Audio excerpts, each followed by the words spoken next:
A fé de um jovem é recompensada. Novel Hayes. Há uma história que está sendo contada sobre uma tia e seus 2 sobrinhos que viviam no sul.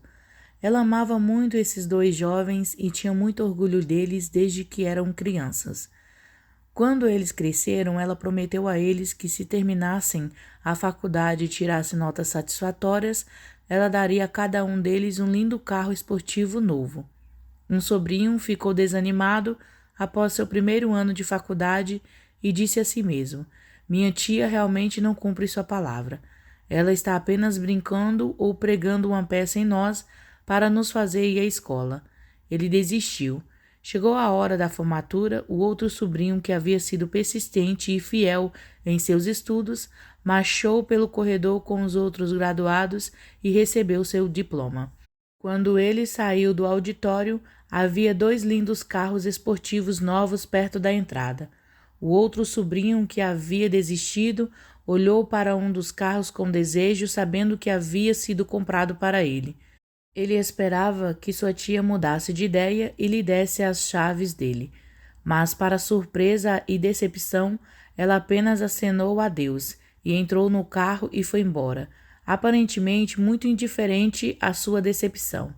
Mas ela ficou igualmente desapontada, porque seu sobrinho não confiava em sua integridade e não tinha fé suficiente em suas palavras para trabalhar por sua recompensa. Deus não faz acepção de pessoas. Atos 10, verso 34. Ele nos ama do mesmo jeito. Ele nos dá a mesma chance. Mas se deixarmos de aceitar, acreditar e colocar nossa crença em ação, ele não recompensará um cristão duvidoso. Somente aqueles que crerem em Deus e agirem de acordo com a sua palavra terão suas necessidades atendidas. Só nos enganamos se pensarmos que pode vir de outra maneira. Remédio forte? Sim, mas o grande médico não mudará sua prescrição. Suas leis são perfeitas. Às vezes as pessoas querem fazer parecer que Deus é injusto. Durante uma das minhas sessões de perguntas e respostas que costumo conduzir no final de minhas mensagens de ensino, uma pessoa me perguntou sobre os pagãos que nunca foram informados sobre Deus. Ele queria saber se Deus os puniria ou se eles se perderiam. A palavra de Deus diz: ele julgará entre os gentios. Salmos 110, verso 6. Seus julgamentos são justos. Deus nos julga de acordo com o que sabemos. Acredito que Deus coloca uma consciência até mesmo nos pagãos, para que eles saibam se estão certo ou errado. Mas isso não é para nos preocuparmos. A palavra de Deus declara: porque a quem é muito é dado, muitos lhe será exigido. Lucas 12, verso 48. O pagão pode ser julgado da mesma maneira que aqueles que conhecem toda a palavra de Deus, mas ele será julgado de acordo com o que sabe. Muitos dos índios que nunca tinham visto um homem branco, nem lido um livro até que a América começou a ser colonizada, ainda acreditava em um Deus e um Criador Supremo, a quem chamava de o Grande Espírito. Muitos também tinham elevados padrões morais, mais elevados do que algumas pessoas hoje em dia, que se atrevem a chamar-se cristãs e eram fiéis à sua adoração deste grande Espírito.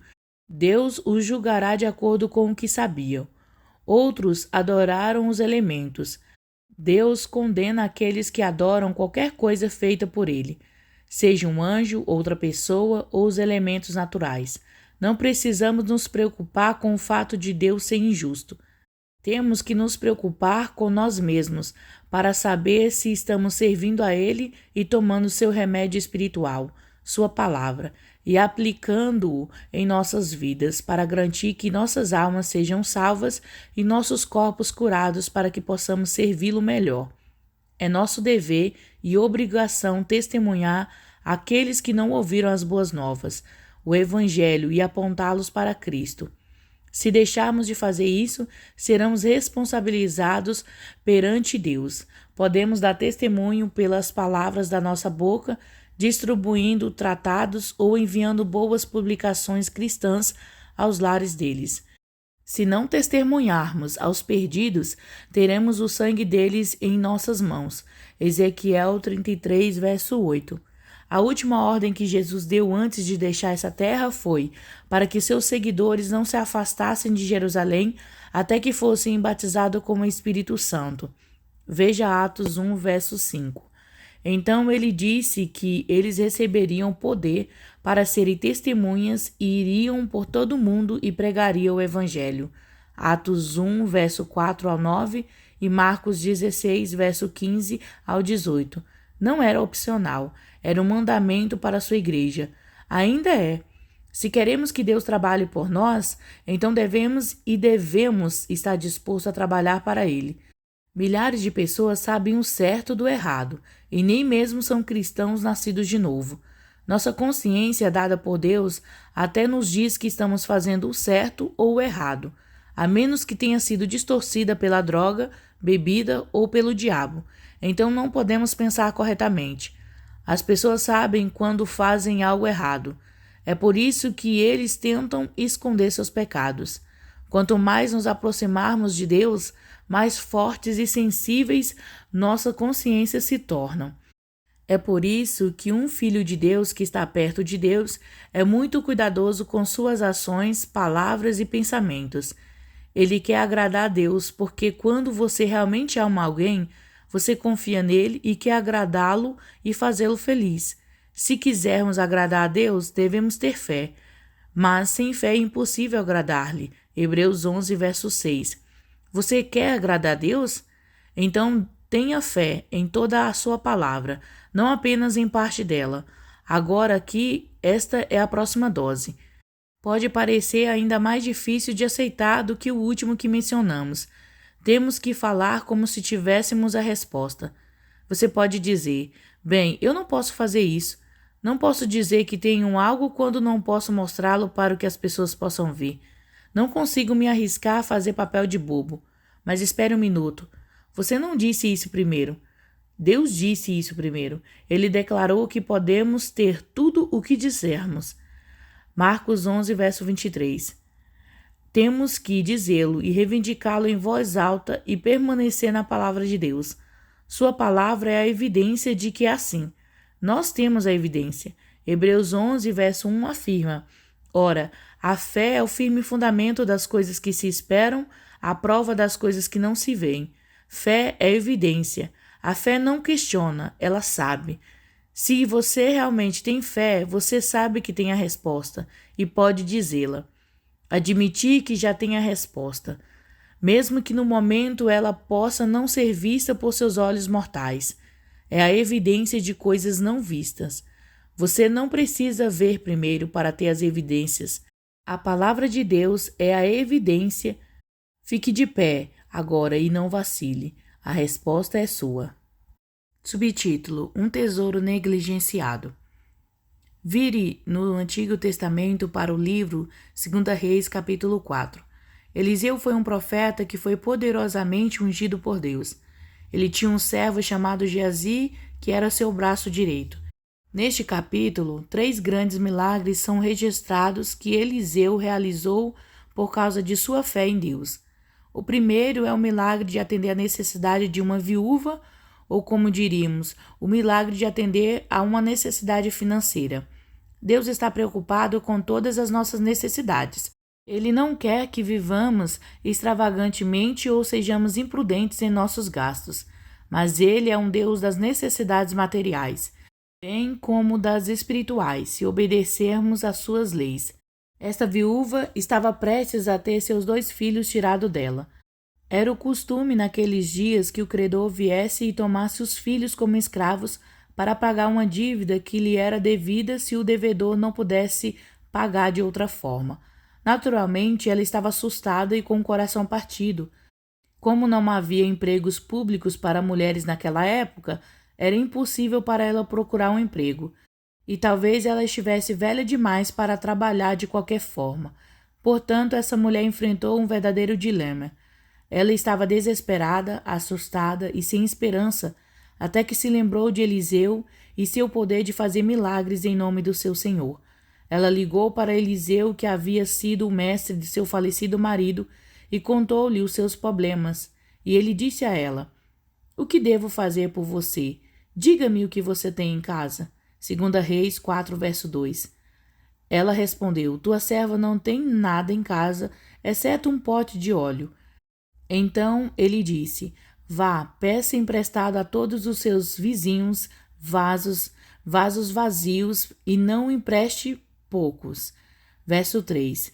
Essa preciosa serva do Senhor não interrogou Eliseu, não discutiu e não duvidou. Ela apenas obedeceu. Subindo e descendo as ruas e vielas, ela foi pegando vasos emprestados de seus vizinhos. No natural, isso pode ter parecido uma coisa tola de se fazer, mas ela não se importou. Ela estava obedecendo ao porta-voz de Deus, pois acreditava na palavra de Deus. Eliseu continuou suas instruções que havia recebido de Deus. Ele então declarou: E quando entrardes, fecharás a porta sobre ti e sobre os teus filhos, e derramarás em todos aqueles vasos, e porás de lado o que está cheio. Há várias coisas que precisamos observar aqui. Eliseu disse primeiro: Não emprestes poucos. Em outras palavras, não limite Deus.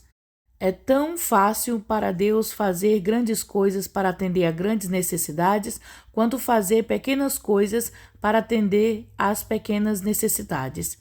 Deus só pode ser limitado por nossa falta de fé. Essa mulher poderia ter emprestado um pote ou dois e parado de acreditar, deixado sua fé vacilar e parado, mas ela obedeceu e agiu de acordo com sua fé. Ela não questionou Eliseu e disse: Você está louco?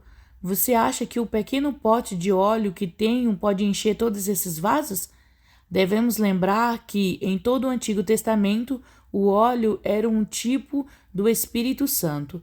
Deixamos de ver milagres porque subestimamos o poder do Espírito Santo de Deus.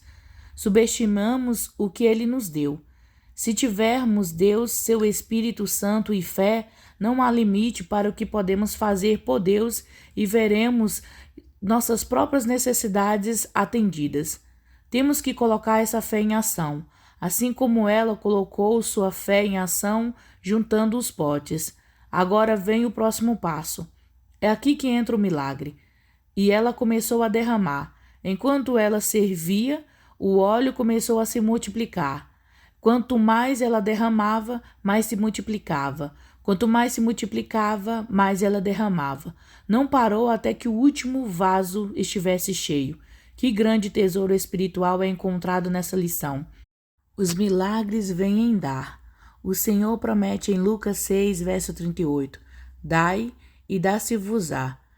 Temos que dar de nós mesmos, de nossos meios, de nosso tempo, de nosso amor, de nossa fé, da palavra e do poder do óleo do Espírito Santo que foi colocado dentro de nós. A menos que desistamos, ficaremos estagnados e mortos em nossa experiência com Deus. O Espírito Santo é inesgotável. O suprimento de Deus nunca pode acabar. Enquanto houver um vaso vazio no qual possamos dar do Espírito Santo e suas bênçãos, ele continuará fluindo, mas temos que fazer o derramamento. Tudo o que Deus requer é que os vasos estejam limpos.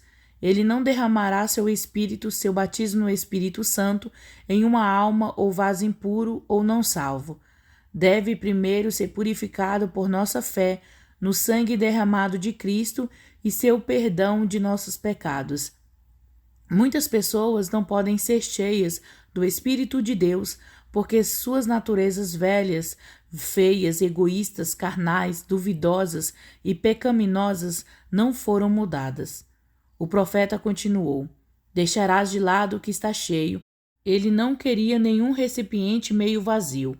Quando estamos apenas meio cheios da presença e do poder de Deus, isso deixa muito espaço para a entrada de outras coisas que podem poluir nossa experiência e estragar nosso relacionamento com Deus. Só podemos ser uma bênção para os outros quando o nosso próprio vaso está cheio e transbordando. Um mundo sedento e moribundo está lá fora, apenas esperando para viver do transbordamento do Espírito de Deus em nossas vidas. Se estamos tomando apenas um pouco do poder e da presença de Deus, dificilmente podemos ter o suficiente para nós mesmos e nenhum poder excedente para ajudar os outros. Por que limitar a Deus? Traga seus vasos e não poucos.